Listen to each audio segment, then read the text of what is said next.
Ken those thanks again for tuning into yet another video. We are currently working on a new dash cover block off plate. Now remember, if you guys saw that video 3 years ago, I made this one out of plexiglass. It's down the job. It's held up very nicely. It looks good, but with my recent modification of my media controller for my stereo system on the Lowrider S, it's gotten a little fragile, a little weak.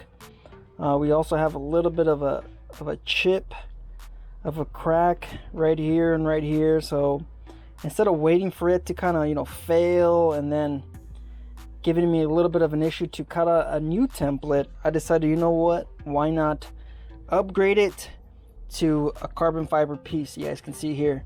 So this is 3mm thick carbon fiber, heavy duty stuff, made in China, of course.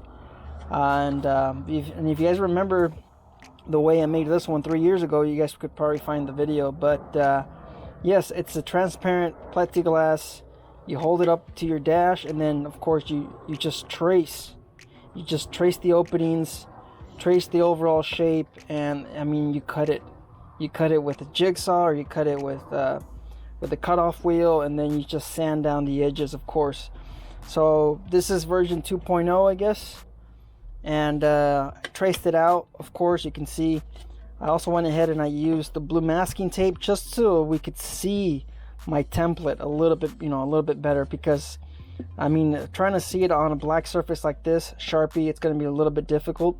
So we're going to, of course, lay down masking tape so we can have a good visual of where we're going and what we're cutting and what we need to sand down. And if you guys need a little refresher, you could take anything that's a cylinder. Even this inner coat that I have here, you could take this. I believe when I did this one, I used a Starbucks coffee cup.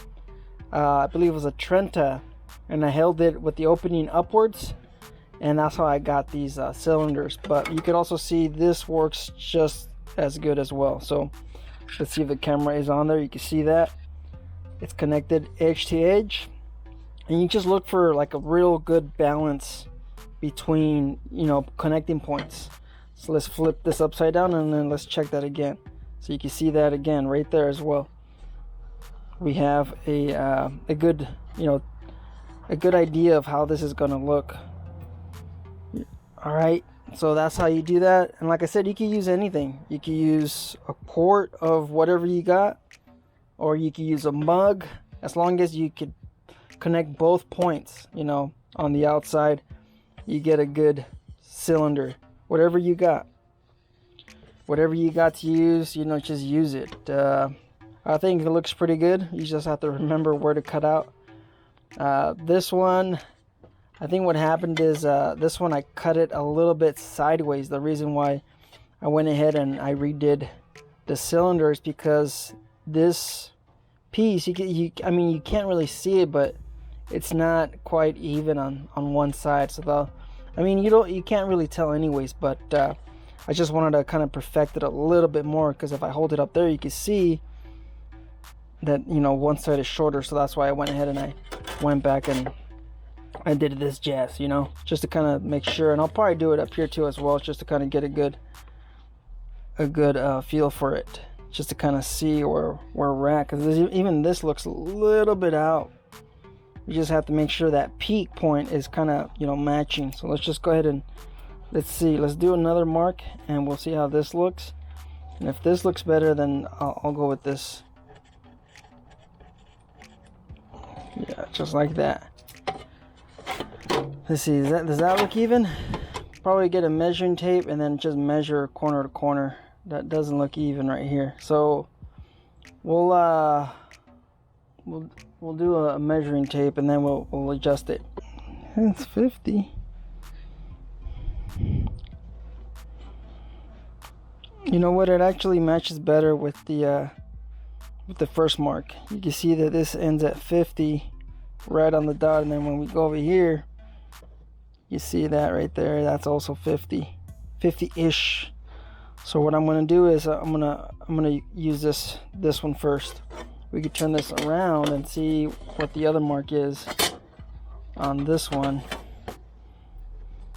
And this is, oh, that's 40. see right here. Oh, that's pretty much on the mark too. That's like 40 something. It's really close. You can see it's like 40 42. But you know what, I'm happy with that. It's like here, you see how it kind of ends right here? I don't think the naked eye will be able to see that anyways. So alright, so scratch off this new mark. We're not going to do that. We're going to do the one on the inside. And then of course this one, yeah, this one matches pretty good. It's really tight. I mean, if you really want to be anal about it, you could try keep on, you know, moving this to where the point ends like right there, and then you can move it left and right and see. I'd say probably right there, and that kind of touches right there as well. You see that? Yeah, it's really close. Right there, right there. I mean, that's gonna be it, I guess. So we got right there, we got 40. Oh no, you know what? It's actually just fine. It's at 40, yeah, 42. Even at the other measurement. So we were wrong. It was actually on the mark. Yeah, it was fine. Now that I added that other one, so this is the one right here. So yeah, it was actually just fine. It was perfect. 42, 42, and what is this? 50 and 50, right in here. So it's gonna be a little bit wider on the bottom. Anyways, yeah, that's how you do that. Measure it out if you want to be absolutely perfect, and then always measure twice. Measure 3 times, and let's go ahead and cut this out with the grinder.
Alright, so that's pretty much it. Looks like we have this pretty much done ski right here. Of course, it doesn't look as clean, but you know, the media piece has a little outer trim and it covers up fairly well. So you know, even though it does look a little janky right here on the inside cut, you know, it looks pretty much like this. You know, I traced it off of this. I could have used the speed square to kind of give me a cleaner template, but like I said, the outer trim of the media control device covers that up, so you don't even see it. So of course we can now remove masking tape and then just put that on there. Looks pretty good. I don't know, you guys let me know in the comments what do you guys think. And of course the tape also helps keeping this edge you know, pretty clean as well. So I'm not entirely sure about the quality of the carbon fiber piece. I don't really work with this stuff, but the other piece that I did for my amp came with some protective plastic wrap. So this one didn't have that at all. So, but you know, it's gonna be pretty solid piece. Looks pretty good. You guys can see the final product right here. Like I said, the tape, the tape not only does it help giving you the proper template and making your marks, it also helps with keeping, you know, if you're using a jigsaw or something, it helps you keep the material close by. And I can see there's a little strand of carbon fiber sticking out of there. So we could also probably sand this with a finer grit to give us a smoother finish. So I'll probably do that. I'll probably touch it up, sand it with probably a 600 or something, just to kind of give it a you know, a smoother finish. That way it's not so rough, but it looks really good. There it is. There's the old piece, and this is the new piece, and you could just hold it right over it, of course. And it's going to be pretty much right on the mark, except for, of course, the bottom. I went ahead and I altered it. You guys can see the difference right here on just how it wasn't as even as I thought it was.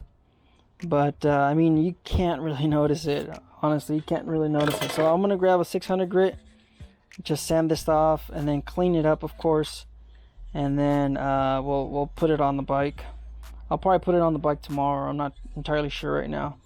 Both sides look pretty good. So sturdy. Yeah, look, it's not flexing anymore like this one. See how this one was flexing quite a bit? This one's not flexing at all. So much stronger material, and not as light as the plexiglass, but you know, just sturdier overall, and I think it's gonna look pretty good. All right, you guys stay out there, stay safe. You could, of course, once again, you could do this for your block off, and then you could also even drill into this, add a ram mount. That's what I'm, you know, thinking about doing. I'm thinking about drilling into this and adding a few more accessories, or probably put the power vision right here. Just drill out the holes, make sure it's nice and even, and then drill the holes and then attach my power vision. But I think I'm gonna attach it somewhere else. So it's gonna, you know, not only is it gonna add sturdiness, it's gonna add longevity. It's also gonna add a few more options as far as adding a ram mount or maybe a phone mount. You could drill right through this and have, you know, confidence it's not gonna break with the vibrations, of course, and it's carbon fiber, so it's heavy duty. So, you know, a lot of options here. So you guys stay out there, stay safe. Life's a risk. Get out there and ride. Later. Oh, wear the proper you know, protection. This is carbon fiber. You don't want to breathe this stuff in. Use the proper protection. Of course, I did not use gloves because I have a lot of experience dealing with these tools. I'm a professional. So for you folks that are watching the video, you guys should be using gloves, right? Of course, I'm joking. I just didn't have the time to find it. So life's a risk. Get out there and ride. Later.